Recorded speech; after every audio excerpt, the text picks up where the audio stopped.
बिस्मिल्लाहिर्रहमानिर्रहीम, अस्सलामुअलैकुम। लाखों करोड़ों दुरूदो सलाम मोहम्मद मुस्तफ़ा सल्लल्लाहु अलैहि वसल्लम और आले मोहम्मद पर। मैं हूँ उमर दराज गोंदल और आप मेरा यूट्यूब चैनल देख रहे हैं।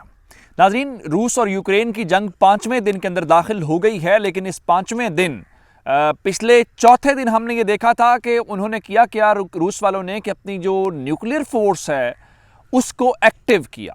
लेकिन 5वें रोज़ की जो डेवलपमेंट है वो उससे भी ज़्यादा ख़तरनाक है। और जो यूरोप का सबसे बड़ा एटमी प्लांट है उसके ऊपर रूस की जानिब से कब्जे का दावा किया गया है। अगर यहां तक बात होती तो शायद कब्जे तक बात तो और रहती। चेर्नोबिल के मुतालिक बता चुका हूं, वो अलग है और ये अलग है। चेर्नोबिल के मुतालिक भी खबर आ गई है, जो इससे 2 रोज पहले इन्होंने कब्जा किया था। वहां पे ताबकारी की सतह न सिर्फ ऊपर चली गई है, ये उस दिन भी मैंने आपको बताया था, बल्कि साथ ही रशियंस कह रहे हैं हम उसकी कुछ तंसीबात को उड़ा देंगे। क्या होने वाला है, ये सारे मामले को देखते हुए खुद चाइना भी मैदान में आ गया है। और चाइना ने इस बार इस चीज की हसासियत को देखते हुए खुद रशिया के ऊपर भी जोर दिया है कि वो थोड़ा सा ख्याल करें, चीजें शायद अब थोड़ी हाथ से निकलती हुई दिखाई दे रही हैं। यह भी आपको बताऊंगा कि जो रशिया और यूक्रेन के दरमियान मुज़ाकरात का आगाज़ का इंतज़ार किया जा रहा था, सारे दिन से ही कभी कहा जा रहा था मुज़ाकरात शुरू हो गए हैं, नहीं शुरू हुए, वफ़द पहुंच रहे हैं, नहीं पहुंचे, बिल आखिर वो मुज़ाकरात शुरू हो गए हैं। लेकिन उन मुज़ाकरात के दौरान जो यूक्रेन ने मुतालबात किए हैं इब्तदाई तौर पर, मैं आपको वो बताना चाहता हूँ। दूसरी जानिब इन मुज़ाकरात के दौरान रशियन वज़ारत दिफा ने जो कीव यूक्रेन का दारुल हुकूमत है उसके शहरियों को जो कुछ कहा है वो उससे भी ज्यादा खतरनाक है। और आखिर में नेटो चीफ की बात करेंगे। उन्होंने ये कहा है कि वो मिसाइल डिफेंस सिस्टम देंगे, क्योंकि इस वक्त जो सबसे ज्यादा हमले हो रहे हैं वो मिसाइल के हो रहे हैं। ये तमाम डिटेल्स आपके सामने रखेंगे, लेकिन अगर आपने अभी तक हमारा चैनल सब्सक्राइब नहीं किया और आप चाहते हैं कि आपको मुस्तनद और बरवक्त खबरें मिलती रहें तो हमारा चैनल सब्सक्राइब कर लीजिए, बेल आइकन के ऊपर क्लिक कर लीजिए ताकि हमारी आइंदा आने वाली वीडियोस बर वक्त आप तक पहुंच दे। पिछले 5 रोज के दरमियान जो ओवरऑल वॉर, जिसको वो 96 घंटे की रेजिस्टेंस कह रहे हैं, इस दौरान दोनों जानिब से फौजी मारे गए हैं, बहुत सारे जंगी कैदी बन गए हैं। आज रशिया ने खुद से माना है कि उनके फौजी मारे भी गए हैं, जख्मी भी हुए, लेकिन नंबर अभी तक नहीं बताया। लेकिन यूक्रेन वालों ने आज जो नंबर मैंने आपको पिछली वीडियो के अंदर भी बताया, 5,500 का नंबर बताया है कि उन्होंने रशियन फौजी जो हैं वो मारे हैं। लेकिन जो एक डेवलपमेंट जिसको मैं खतरनाक या खौफनाक डेवलपमेंट कहूंगा, मैं आपसे वो शेयर करना चाहता हूं। आज से 4 रोज पहले 24 फरवरी को हमला शुरू हुआ और 26 फरवरी को जो सबसे खतरनाक इनका इलाका चेर्नोबिल का था वहां पे इन्होंने कब्जा कर लिया। और उस हवाले से कहा यह गया कि वहां जो ताबकारी का मवाद है वो उसका इखराज हो रहा है, जो मसाइल पैदा करेगा। आज चौथे रोज इन्होंने एक और एटमी प्लांट के ऊपर, ज़पोरिज़ाया के नाम से जो है, उसके ऊपर कब्जा कर लिया है। और यह एटमी प्लांट यूरोप का सबसे बड़ा एटमी प्लांट है और यह चौथे रोज जाके इसके ऊपर हमला हुआ, कब्जा हुआ है। और आज रूसी जर्नैल ने कहा है कि इस वक्त उनकी फौज ने इस प्लांट का मुकम्मल तौर पे कंट्रोल संभाल लिया है। चलिए, यहां तक तो बात ठीक है, लेकिन जो चेर्नोबिल वाला आज से 2 रोज पहले इन्होंने इसके ऊपर कब्जा किया था, वहां पे यूक्रेन की एजेंसी ने आज बताया है कि जो ताबकारी का इस जो रेडिएशन है, जो उसका लेवल है, उसमें 7 गुना इजाफा हुआ है।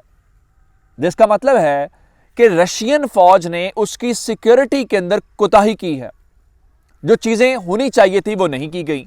और उसके साथ यूक्रेन की सरकारी एजेंसी का दावा यह है कि रशिया की जानिब से आज ये कहा गया है कि वो जनाब इसकी कुछ अहम तंसीबात को उड़ा देंगे।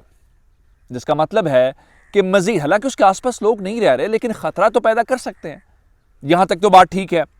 अब उसी चीज को लेके ये जो नया प्लांट है, ये जो ज़पोरिज़ाया यूरोप का सबसे बड़ा प्लांट है, रूसी कह रहे हैं हमने हमला कर लिया, लेकिन यूक्रेन वाले ये मानने को तैयार नहीं है। और यूक्रेन की हुकूमत की जानिब से कहा गया है कि ये सरासर झूठ है, ये सिर्फ और सिर्फ प्रोपेगेंडा है। इस वक्त तक वो जो प्लांट है वो मुकम्मल तौर पे यूक्रेन के पास है, क्योंकि इस वक्त जो एक जंग चल रही है ना, वो इंफॉर्मेशन वॉर भी है और एक दूसरे के ऊपर नफसियाती तौर पे हावी होने की कोशिश भी है।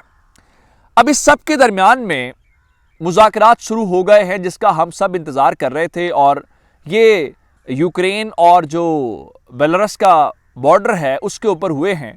दोनों जानिब के वफूद जो हैं पहुंच गए हैं और डिफेंस मिनिस्टर यूक्रेन के पहुंचे हैं। यूक्रेन के जो प्रेसिडेंट के एडवाइज़र हैं उन्होंने तस्दीक खुद से कर दी है। अब इस बात के ऊपर कि इन मुतालिबात के हवाले से जो यूक्रेन है वो चाहता क्या है और उसने अब तक मुतालिबात किए क्या हैं, ये बहुत इंपॉर्टेंट है। जो सबसे पहला मुतालबा उन्होंने किया है वो सिंपल सा है कि आप सीज फायर करें, आप जंग बंदी करें, उसके बाद अगली बात होगी। दूसरे नंबर के ऊपर जो यूक्रेन ने रशिया से कहा है कि आप वाकईतन अगर सीरियस हैं तो फौरी तौर पे अपनी फौजों का विड्रॉल शुरू करें, उसके बाद बात हो सकती है। लेकिन जाहिर बात है ये विड्रॉल या सीज फायर इतनी आसानी से नहीं होगा। उसकी वजह यह है कि अब से थोड़ी देर पहले जो रशियन मिनिस्ट्री ऑफ डिफेंस है उन्होंने जो कीव दारुल हुकूमत है यूक्रेन का, उनके शहरियों से ये कहा है कि आप फौरी तौर पे दारुल हुकूमत को खाली कर दें। कल पुरसुकून दिन था और फिर आज धमाकों की और मिसाइल हमलों की आवाज़ें आ रही हैं और फिर कीव के ऊपर तो हर सूरत कब्जा करना चाहते हैं वो। और अगले 24 घंटे बहुत इंपॉर्टेंट खुद कह चुके हैं यूक्रेन के सदर। अब वो 24 घंटे क्यों कह चुके हैं? मैंने आपको बताया था कि पुतिन के क्लोज एलाई का दावा यह है कि वो 2 मार्च को हर सूरत ये मिशन वाइंड अप करके ये चाहते हैं कि विक्ट्री जो है उसको सेलिब्रेट करें, और उसके लिए ज़रूरी ये है कि सबसे पहले जो इसका हेडक्वार्टर है उसके ऊपर कब्जा किया जाए, जो दारुल हुकूमत है। अब वहां पे फोर्सेस इस वक्त पीछे धकेल दी गई हैं, काफ़ी किलोमीटर शहर से बाहर है जो कीव है, और यहां के ऊपर वो मिसाइल हमले कर रहे हैं और वो बेलारूस के बॉर्डर से कर रहे हैं क्योंकि वो यूक्रेन के करीब लगता है। अब उस चीज़ को रोकने का क्या हल है? एक तो उनका जो एयर डिफेंस सिस्टम है उसके हवाले से उन्होंने कहा जी हमने कुछ कैप्चर किया रशियन का, लेकिन नेटो चीफ ने कहा है कि वो एक सप्लाई चेन जो है वो कायम करने जा रहे हैं ताकि जो इनका एयर डिफेंस सिस्टम है उसको बेहतर किया जा सके, क्योंकि रशियंस ये क्लेम कर रहे हैं कि पूरी की पूरी जो एयर स्पेस है, यानी जो यूक्रेन की एयर स्पेस है, उसको डोमिनेट कर रहा है कौन? रशिया। अगर वो डोमिनेट कर रहा है तो इसका मतलब ये इसका कारपेट बॉम्बिंग होती है ना, इस वक्त जो वीडियोस वहां से आ रही हैं, मैं कारपेट बॉम्बिंग नहीं कह रहा उन्होंने की है, लेकिन जैसे रेन होती है, बारिश होती है, वो बारिश की तरह बमबारी यूक्रेन के शहरों के अंदर हो रही है।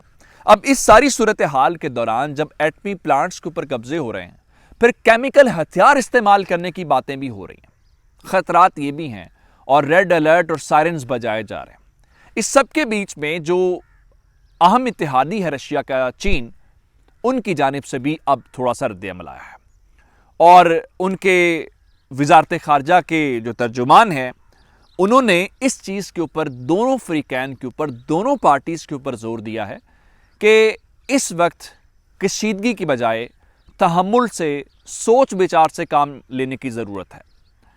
लेकिन ओवरऑल आज के दिन के हवाले से करें तो अगले 24 घंटों को लेके यूक्रेन वाले कह रहे हैं कि अगर हमने ये निकाल लिए तो इसका मतलब है कि हम आइंदा आने वाले चंद दिनों तक इसको ले जा सकते हैं, और वो जो 1-2 दिनों की डेडलाइन है जीत वाली, उसी के तनाजुर में कह रहे हैं। तब देखते हैं कि सबसे पहले इन रिजल्ट्स को, जो 2 डिमांड्स उन्होंने रखी है रशियन, इसके ऊपर क्या कहते हैं। जब तक की अपडेट्स थी, मुझे उमर दराज गोंदल को फेसबुक, ट्विटर, इंस्टाग्राम के ऊपर फॉलो कर सकते हैं। मेरा यूट्यूब चैनल सब्सक्राइब कीजिएगा। आपकी इस बातों का बहुत शुक्रिया। खुदा हाफिज़।